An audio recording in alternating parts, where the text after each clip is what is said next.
अगर आपके पास नोकिया का कोई सा भी फ़ोन है जिसमें एंड्रॉयड 12 हो या 13 है या फिर कोई और है, तो उसके अंदर नोटिफिकेशन साउंड को कैसे चेंज कर सकते हैं। मान के चलो आपका कोई भी मैसेज आता है तो एक अलग से साउंड आता है, तो उसकी साउंड को आप कैसे चेंज कर सकते हो। जैसे आपको कुछ और लगाना है तो उसको कैसे लगा सकते हो।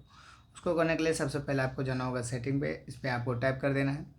टैप करेंगे तो कुछ इस प्रकार का इंटरफेस आएगा। आपको नीचे की साइड जाना है, यहाँ पे आपको दिख जाता है साउंड एंड वाइब्रेशन। इस पर आपको टैप करके नीचे की साइड जाना है। यहाँ पे आपको दिख रहा होगा नोटिफिकेशन साउंड। इस पर आपको टैप कर लेना है। टैप करने के बाद यहाँ पे आपका दिख जाएगा जो भी आपका टोन लगाना चाहते हैं। ये कंपनी के थ्रू आता है जिस मोबाइल का होता है। बाकी आपको नीचे की साइड जाना है, यहाँ पे आपको दिख जाता है ऐड नोटिफिकेशन। इस पर आपको टैप कर देना है। जो भी आपने डाउनलोड कर रखा होगा, जो भी आपका फाइल में गाना होगा या सॉन्ग होगा, यहाँ से पे आप जब टैप करेंगे तो यहाँ से आपको टैप कर लेना है। जो भी होगा यहाँ पे शो कर जाएगा ऐसे।